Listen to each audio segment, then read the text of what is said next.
Hi, my name is Suzanne Balet Haight. I own Ballet Flowers and Design, and a lot of you have been to my greenhouse where we have a huge cut flower garden right now that people can come and cut their own flowers, and houseplants in the greenhouse at this time. And then we just put up a new flower and arts barn. So I don't know if any of you have been here this year, but it's really exciting. There's new and different products. Local artisans are displaying their products within, and it's going to be fantastic for the holidays too. So I'm excited about that, and it's fun to support local artisans in our area too.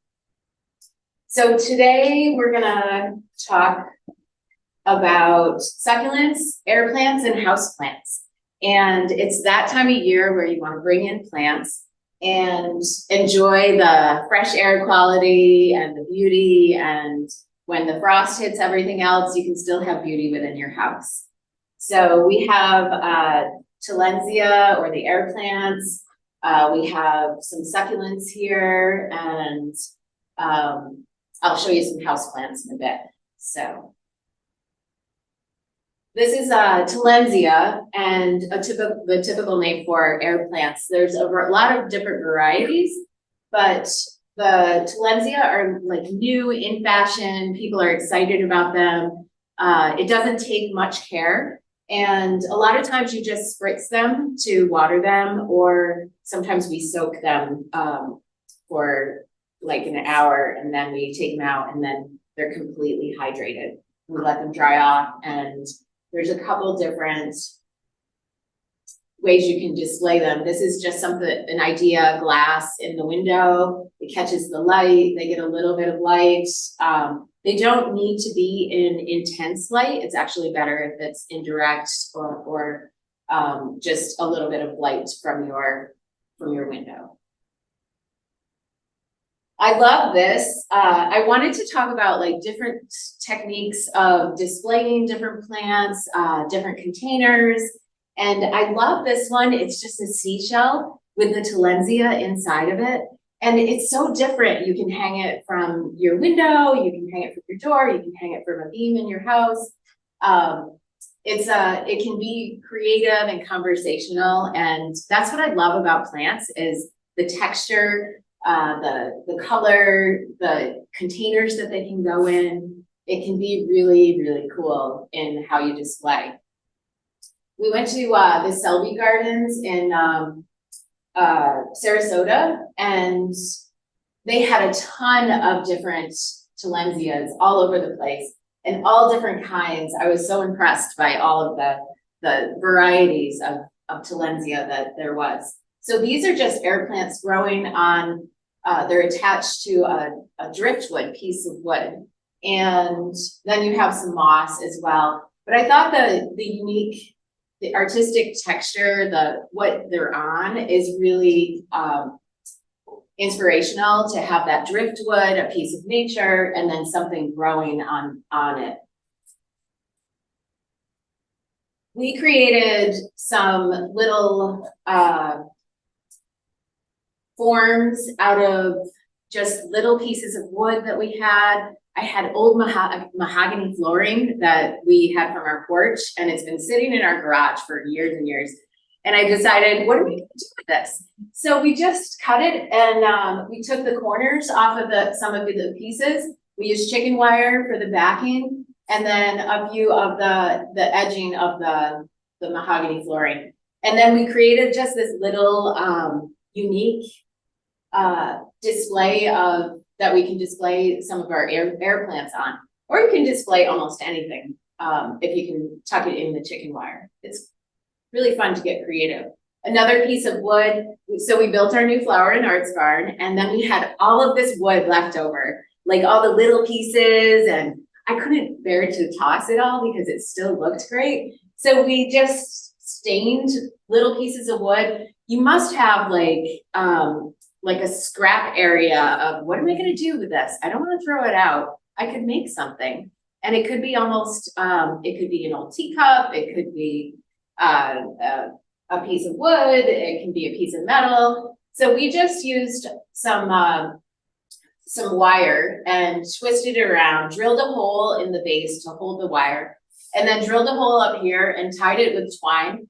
And it creates this artistic piece that is a little bit different than you would find anywhere else because you made it yourself. So sometimes you can find these things within your space. So I love that. And then this is just a piece of metal that we made into a stand and put the Tillandsia on top. And because they're air plants, they don't need soil. They absorb the water through the leaves, and it creates another artistic piece. A little piece of wood, just hollowing out the center of it, and putting, so I was thinking that these are just little eye hooks that you could put in, but you could drill a hole on the side and then you don't even have to use the metal pieces. So you can use all natural material that breaks down and still have a unique piece. We hold classes at the greenhouse, and this is an example of kokedama, which is considered a moss ball, and succulents are fantastic in the moss ball because they take drying out. You can soak them completely. And I have one. This is one we had at the greenhouse, and we just tied it with string. We put twine on the outside. In the inside is just compost. I use Boots Blend compost because it's a little bit thicker than some of the other soil we have, and then sphagnum moss on the outside. And then we twisted it around, and it creates this cool, interesting piece that I love, like on a porch. And you have different heights going at different levels, kind of like this display. So you can really get creative in a lot of different ways that you want to display your succulents. So we'll just talk about, I'll show you lots of pictures and you can see what inspires you. So there's also a wreath up here that is made in the same way with a wire frame, and then the soil, the sphagnum moss, and then the succulents. I love this. This is so fun. Like, this is a metal structure. This is at another botanical gardens, but the metal structure, and then soil and sphagnum moss on the outside, and then the plants tucked in different areas. And usually it's chicken wire around the outside to hold it together. And then this has got ivy, so it's got some house plants in there. It's got lots of different succulents. And how creative, how musical in the garden. Everybody loves that. And this, a couple dancing at the Capital District Flower Show. I saw a few years ago, they had something like this, a woman's dress. And it was so beautiful, and it was covered in succulents, even more than what is displayed here. But there's all different sorts of succulents, and the textures, just looking at the textures, the bright green, the little bit of darker, the lighter, all of the different textures and colors together, it just make it like say, wow. And I love seeing that. A wreath, a square wreath, a little bit different than the round. We have different formations that you can do with succulents, and all of these could be brought inside. Some succulents are better inside than others. The creeping sedums don't tend to do well in the winter, but the echeverias, the sempervirens, and the graptosedums, this is a graptosedum here. So they do really well bringing them in the winter. Just the creeping sedums, I've had a little bit of trouble like keeping them alive all through the season. They kind of go dormant a lot of times. And you can see like the different construction. Like, I love this box. You have succulents up above, and then you can put a potted container. So like, look in your basement, look in your garage, like maybe there's something unique that you can bring out and be able to display some of your plant material in a different way. A toolbox, who knows? You know, you might have that in your garage, or one of your family members might have an old toolbox. It's just been there forever, a metal one, a wood one, and you can put different succulents in there. We have the ruby colored, sempervirens. This is a burro's tail. And then we have Adelphi graptocedum. So there's a lot of different things. And then there's a few stones in there to add a little interest. So look how cool that is. Like, I love like how you can look into it and there's more. And it's not just a plant, but it's an art piece, the way it's contrived. So I love the look of that. And this is a graptocedum. So one of the things like you want to think about when you're growing succulents, you want to keep them on the dry side. A lot of people tend to want to care for their plants and care for them so much that they're overwatering, and then it's like, what happened? How come my plant isn't working for me? So you really want to think about keeping those plants on the dry side. The kokedama, like I let this dry out completely for about 3 weeks. And then after 3 weeks, I'll soak it and water it that way. And then depending on the weather, you have to decide, is it too rainy outside? Is it cloudy? Or are my plants going to dry out, or are they going to stay too wet? So you want to think about the temperature, the weather, and how much you're going to water. So I tend to use a well-drained mix, sand, peat moss, perlite, or the peat moss perlite mix. The perlite is a little bit, creates more aeration, and sun or indirect light. So a few of these plants can grow in less light, like the aloe, the spider plant, the echeveria, even the Boston fern. So I usually put together some planters in the winter and I put them on my coffee table, and it's completely indirect light, and they last and last and last all through the winter, as long as you choose the right plants. So a lot of the echeverias, the graptocedums, the aloe, spider plants, Boston ferns, pothos, parlor palms. There's a lot of different ones that will grow in indirect light, which do better in the winter time. So, and moisture, just remember to keep it dry, and nutrients. So fertilizer, we usually mix in some organic fertilizer into our mix, so then it's constantly getting a little bit of nutrients through the season. So, but in general, succulents are one that they hold the moisture in the leaves, so it doesn't take as much fertilizer as other plants. And they hold the moisture, they hold the nutrients within the leaves. And then, so I would fertilize maybe once a month in the winter time, because you don't want to overfeed them where they're growing so much and we don't have enough light to support that. But in the summertime, it would be like once a month or twice a month. I would fertilize succulent type plants. And then some people they're wondering, okay, how come my succulent isn't doing well? You know, it flowered and then it died.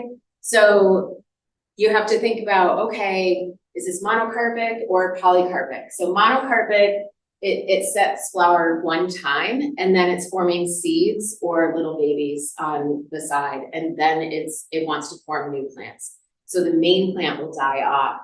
And then polycarpic is one that flowers all of the time, like it'll flower on the original plant, and then it will still be alive, and then it may set out babies on the side of the plant as well. So that's sometimes a question. If your plant dies, it's probably a monocarpic plant. And I love the look of how they just settle in. I just want you to see like the art form besides just the growing pattern. I think it's important to like look at plants in many different ways.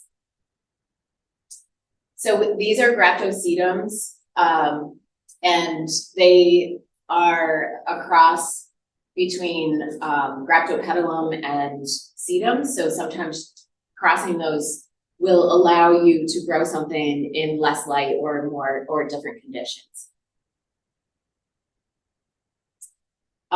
This one I love. This is Adelphi, Graptosedum, and then we have Topsy-Turvy, Echeveria. There's so many different varieties, and then just looking at the petals and the characteristic of the dark versus light together, it's just beautiful. Pacific Rim, Sempervirens. And one of my favorite planters is the Hypertufa to grow succulents in. It's a mixture of concrete, Portland cement, and peat moss and perlite.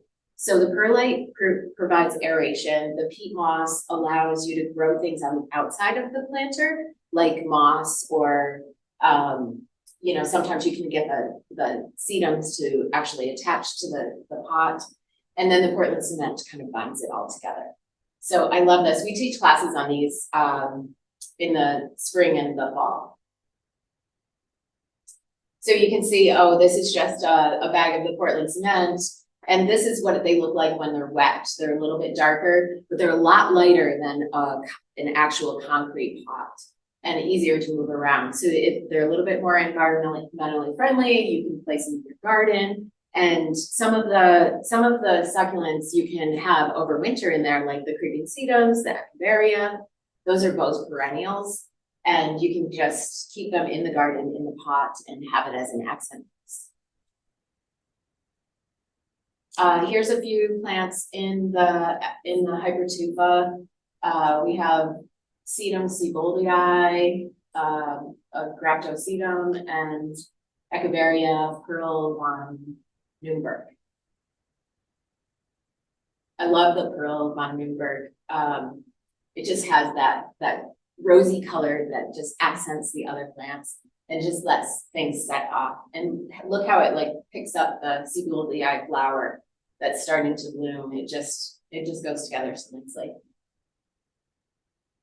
Another one of my new favorites, I started growing it last year. It's called What a Doozy.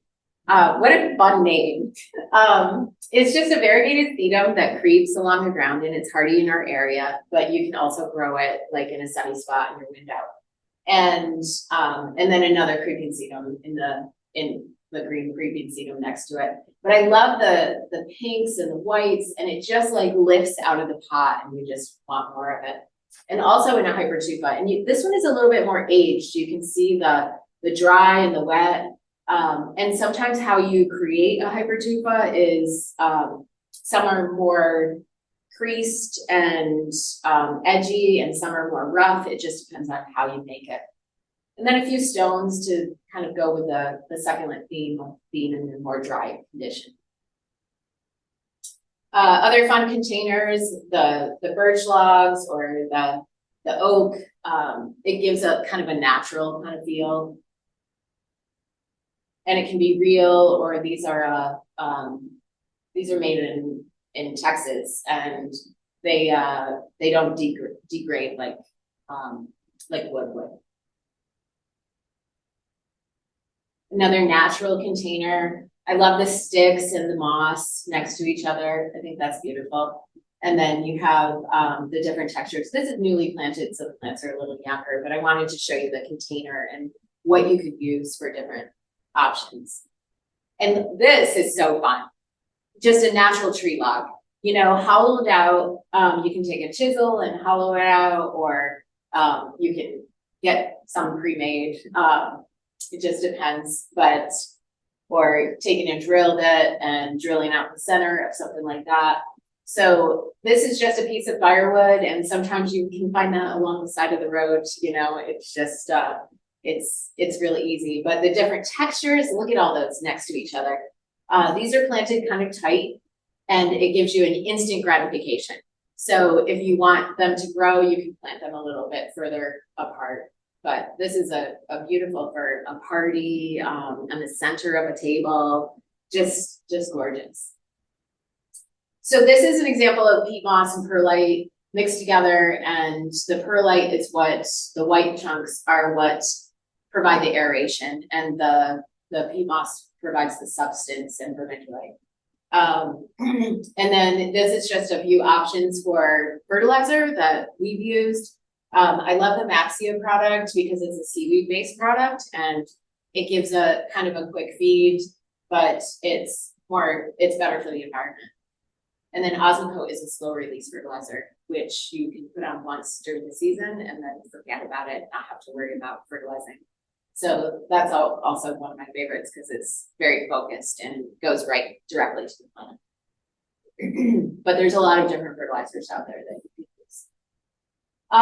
So I'm going to talk about succulent propagation, but also houseplant propagation and taking cuttings. So I'm excited to show you the cuttings.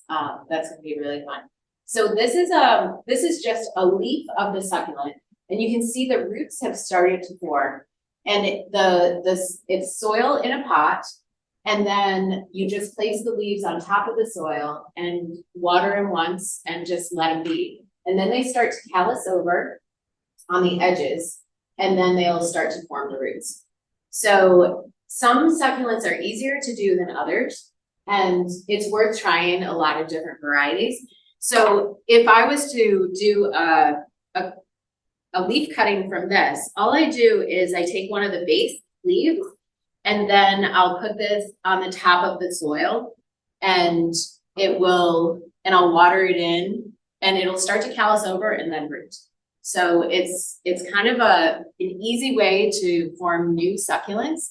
And if you see a variety that you're like, oh my gosh, I love that, there's only one, and then maybe you can like propagate and make more. So it is fun when you can create a setting where you have like new babies, new life starting. So, and then there's a close-up view. Look at those roots.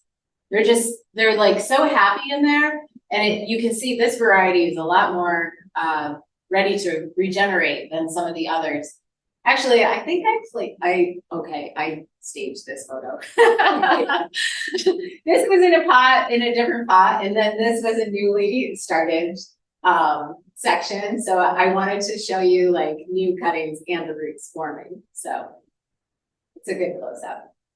And then after you propagate, then you'll form little baby plants and then create a beautiful container garden.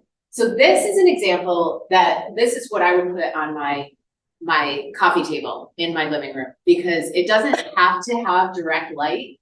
And you have the Pearl von Neuburg, Echeveria, you have the Graptocedum, Polycarpa, and they all will take less light.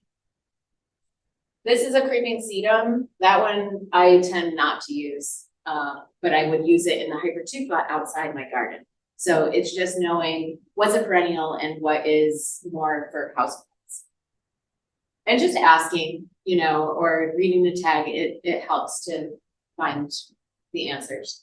How creative, like on the wall, and that is an example of the plants being tight together and instant gratification, but you can also grow something a little bit so they're a little bit further apart. This is another example of instant gratification on a table, black box goes with everything, and then the different textures all together. Great for the coffee table. You've got some sempervirens will do well in the winter. The Graptocedums, Echeveria, or sempervirens. This is a creeping sedum. It will do okay for a while in the winter. And then I would say December, January, it starts to peter out. So maybe I would just have that in the summertime and then decide which ones I'm going to bring inside or change out some plants to make it more hardy. Yeah. Does it come back in the spring? The creeping sedum does, yes. Yeah, it's very hardy. This is fantastic for fall. I wanted to give you ideas for your pumpkins. Maybe you want to incorporate, like hollow it out and put a couple succulents in there. And Or sometimes the succulents are they have so much water in the center. Some people will just cut the root at the base of the soil, and they'll just glue it or tack it into the top of the pumpkin like that, or put it moss down and then just tack it in. And then if you did that, then you're thinking, okay, I'm going to propagate in a different way. I'm going to save some of those petals. I'm going to, maybe they'll start to form another root, or the side petals will. So it depends what your use is. If you're going to decorate for a party, like that could be a great thing. But I tend to like to keep the plant, so I'll leave the soil with it and dig a hole out. Or if I wanted to, I could just keep it in a pot within the pumpkin as another type of ornament. Good way to decorate. Fun containers. There's so much different pottery out there that you could use.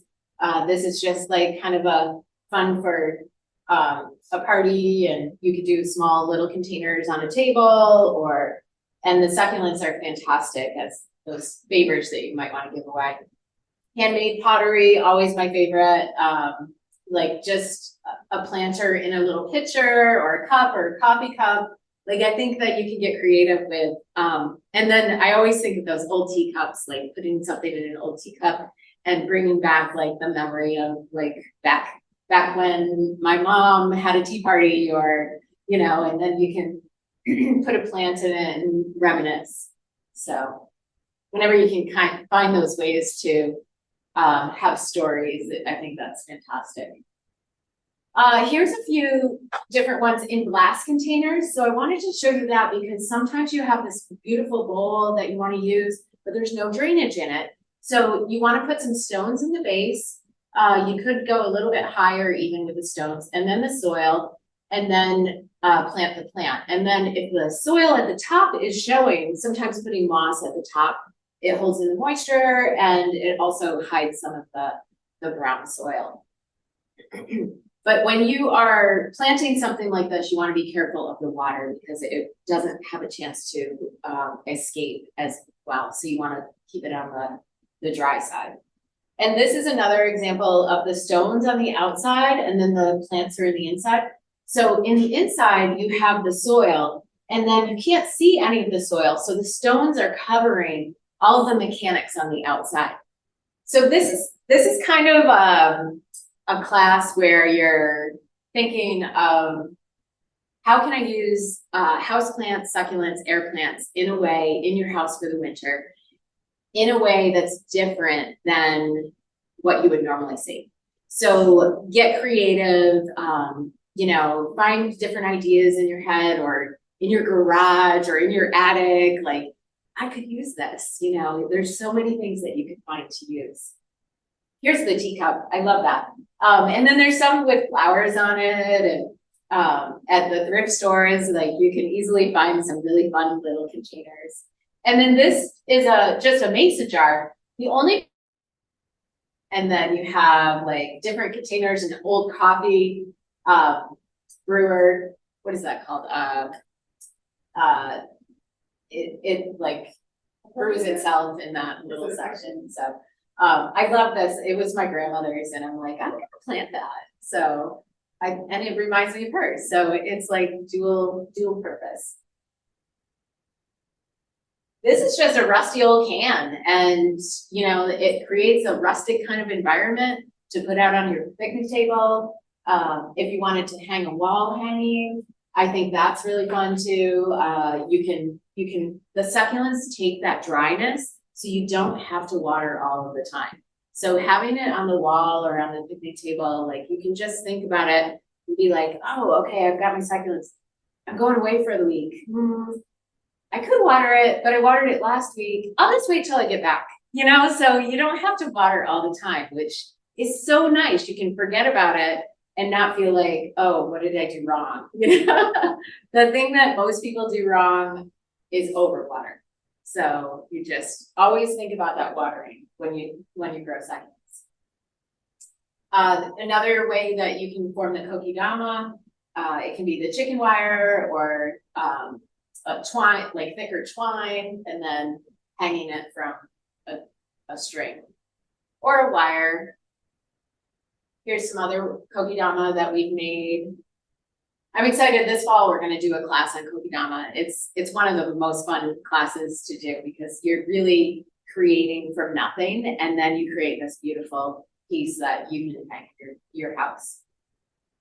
And then the wreaths, this is with the moss here and a frame, and then this is just a grapevine wreath. So you can create this with a little bit of soil and moss and wrap it so it has like substance to grow in, or you can do the hot glue, or you can glue them on and use it as a one-time event. It's a little easier to hot glue. It's a little bit more challenging to get the soil and wrapping it. But once you understand how to do that, it becomes easier. Another couple scissors, some S-pins. This has got burlap as a base, and then it's an actual frame. We just use green wreath frames, and then because they're easier to find, and then we'll wrap them with twine, or sometimes wire. Did you take that down in water? Yes. So we take it down and we soak it in a dish pan, and then we let it dry out for a little bit, and then hang it back up, or The living wall. yes. Because you can't take it down. And some living walls, you can't really, some of them you can take down and water them, and then some have little holes at the top that you can water from that. It's like a trickle down.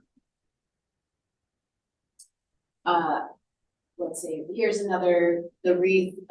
This is a little bit more spacious, so it gives a little bit of space for the plants to grow and actually see each plant grow to their fullest potential.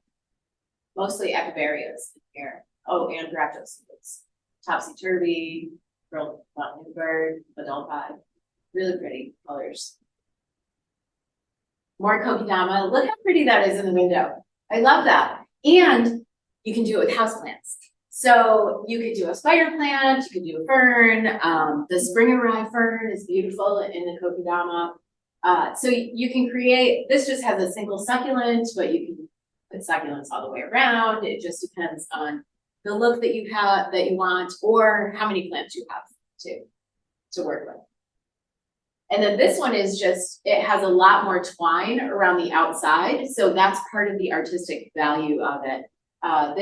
You can see the moss more, and this one you can see the twine more. So you can also, in a way, get creative with that. It can be like silver or gold wire that you use that catches the light a little bit. So it's really up to the creative nature of what you're looking for.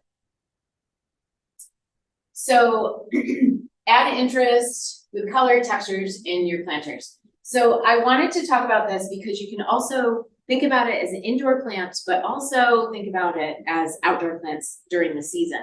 So looking and thinking about color and texture, it creates a planter that is a little bit more interesting. So if you have green leaves, red leaves, yellow leaves together, or you come up with a color scheme that you like, it can really add value to your planters, and a lot of people look into it a little bit more. And then some things are flowering and some things aren't. So it makes it fun. This is a Rex begonia, so the spring arrive fern, and then some ivy, the variegated ivy.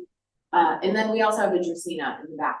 So that's kind of a mixed planter, house plant that can be indoors. And it can be that you just have a planter that just has a spider plant or just has a fern in it.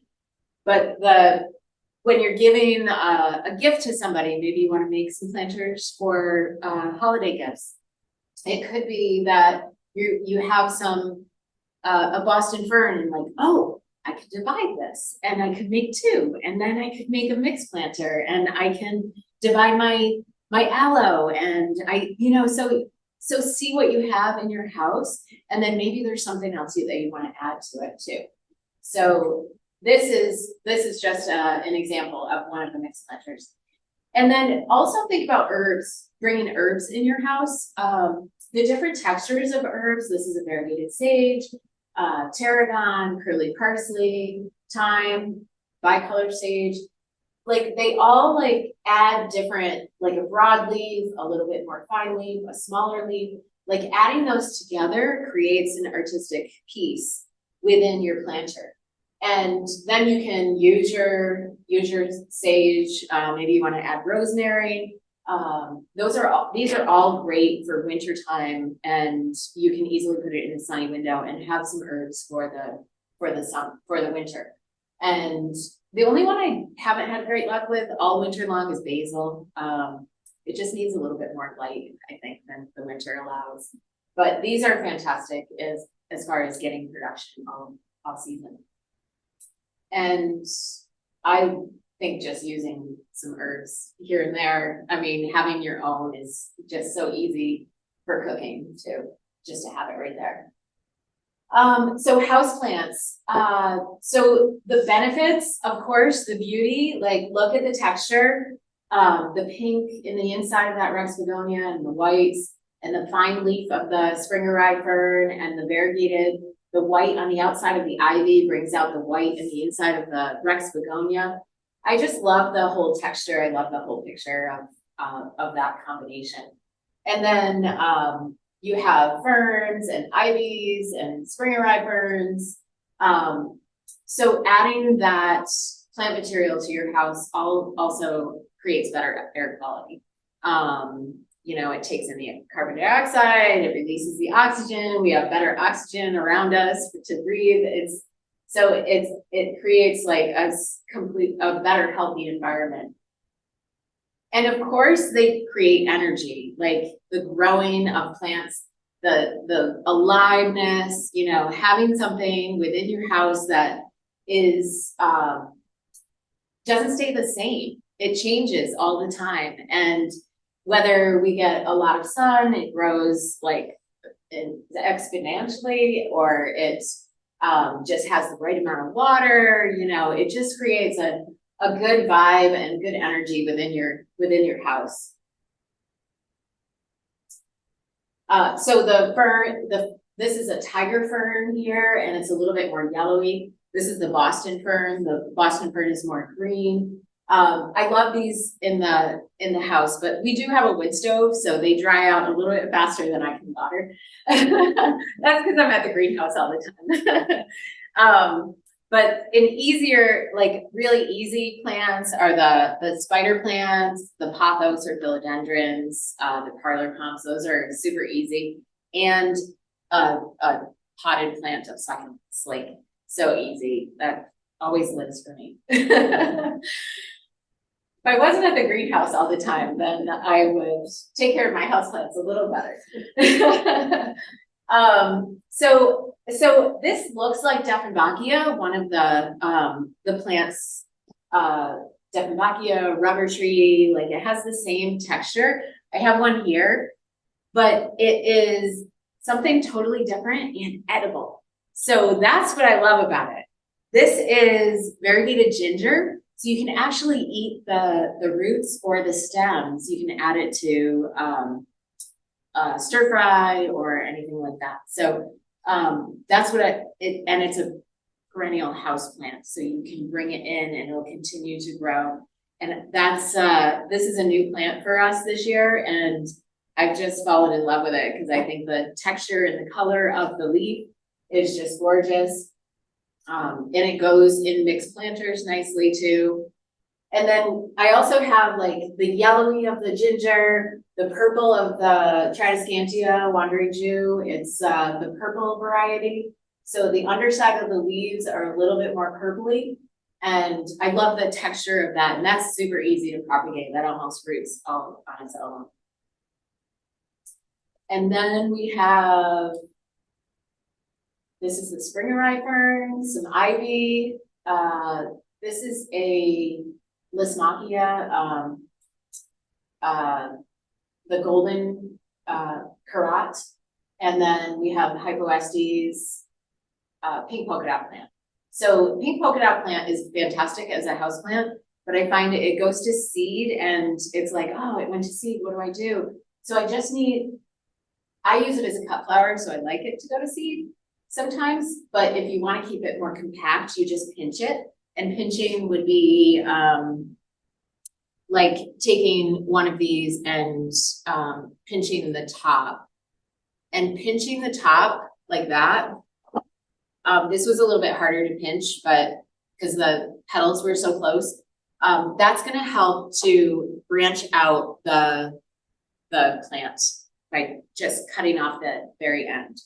And so this is the burrow's tail, and each of these little pieces will also form little plants. So it'll start to callus over, just like the succulents, it's in the succulent families, and it'll start to form a new rosette at the end. So these could also be saved. Okay, so texture, color, you can see it all within the arrangement, and then the different heights together. The pink polka dot is a little bit taller, and then the bushiness of the springer rye, and then the cascade of the variegated ivy. Beautiful together. And then also like the bushiness of the springer rye, the cascade of the ivy, the tallness of the dracaena, and the leaves are so different. Like these are very straight. This is more fine texture, broader leaf, and then even broader leaf than the ivy. So seeing the leaves itself, it's looking at it in a different way than just the plant growing as an individual. Pothos, this was one that is really easy to grow. It takes low light, very common houseplant. This is a type of peperomia, and peperomias are fantastic indoors as well, as far as low light or more light, very flexible in lighting. And then colors, textures, just seeing the pinks and the burgundies all together with the greens, all the plants kind of lift out of the arrangement. This darker burgundy kind of blends in with the soil a little bit because of the picture, but in person, you can see it a little bit stronger. Mixed planters, I love coral bells in this mixed planters because it just lifts the colors, or you want just an accent color, it can really bring out that. And then we have another larger container. This is all different kinds of sedum. Like how unusual to just have just sedums, and you have the burgundy foliage, you have the yellowy green, you have the gray blue, the finer green. It's just really interesting to me how many different varieties are out there that you can create a planter of all different kinds of sedums, and they bloom at different times. So it's really a fun combination. Textures of herbs, textures of coral bells, textures of dracaena, begonias. I just love the different colorations. So that concludes the PowerPoint presentation, but the whole idea of having different foliage and different textures together and thinking about that in your houseplants as well as in your garden setting, I think is really fun to think about. And a few of my favorites, like I love the spider plant mixed with the Boston fern, and then maybe having an ivy cascading, and that other planter that had the springer rye fern. I just thought that like just added a little bit of like softness, and the dark, the bigger leaf of the Rex begonia with the dark center is like pinkish, and then it was white on the outside. Like it just brings your eye in. And I also want you to think about like what plants are meaningful to you? Like what like brings back memories? Like, oh, my grandmother used to grow this, and this is a cutting from her original plant, and sharing those houseplants and sharing those memories are like invaluable. Like it just is something that you just take with you wherever you go. And I think sometimes we're treasuring. I love my ginger. It's so great. I can't bear to like do anything to it. And then you're like, oh, but I really want to share. Like, how do I share? So and then it's like, okay, I'm just going to divide my plant and I'm going to like cut it in half. I'm going to give half to my best friend and she's going to grow it on.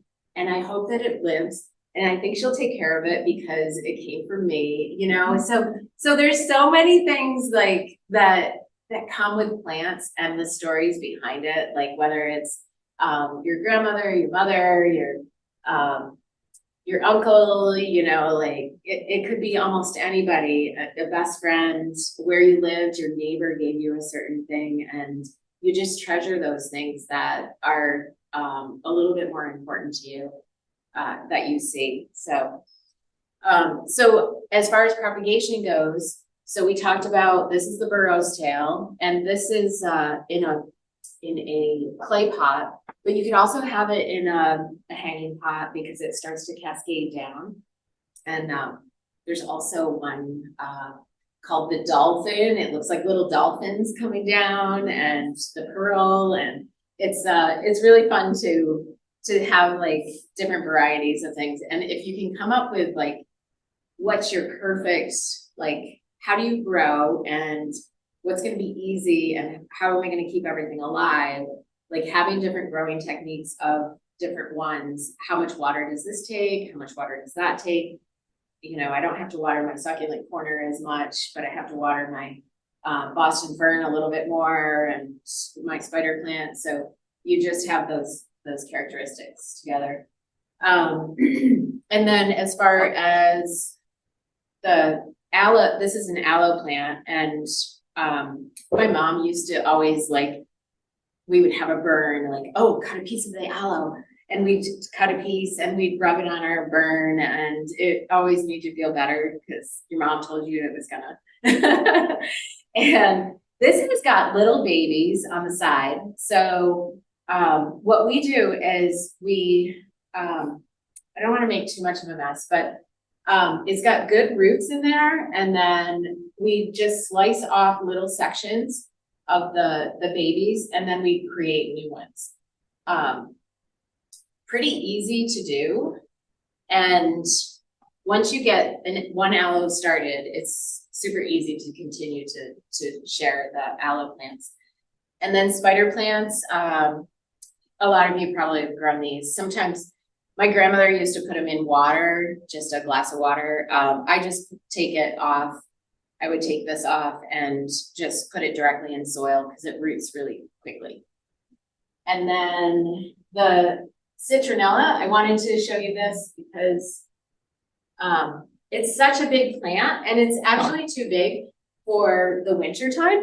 And I like to reduce some of the sizes of my houseplants because it just takes up too much space and there isn't enough light for me to keep it going. Well, I could keep it going if I increase the size of the pot. But I'm probably not going to increase the size of the pot. So I want to shrink the size of this plant. So to shrink the size, I would cut above a node, like right here. And you have a shoot coming out and a leaf junction. So the node is right above a leaf junction. And then you can take and make cuttings and put this in soil. So a lot of times I use rooting hormone at the base to just ensure that it's going to start to root. And then if I don't use rooting hormone, it's like 50-50 a lot of times, whether it comes back, but it's worth a try. And then you just cut and then you plant that in soil. So it's so easy. Can everybody smell the citronella? It's like, it's starting to like waft as I cut. And each of you can take home a piece of the citronella if you'd like to, if you want to try to grow it on yourself. And it could have two shoots on it, or it just needs at least one on the side. And sometimes I even take cuttings, like I'll have it like this, and then I'll even take off like a few more leaves if I feel like it's not gonna be able to sustain itself. You just want a little bit of, just a little bit of leaf, so it'll still start to grow. And if I was going to shrink this even more, I would probably just take off the taller pieces and cut right above a node. And even this one is a little bit big, so I'll cut right about there. And then I have a brown leaf here, so I'll cut that off and just try to make it a little bit healthier.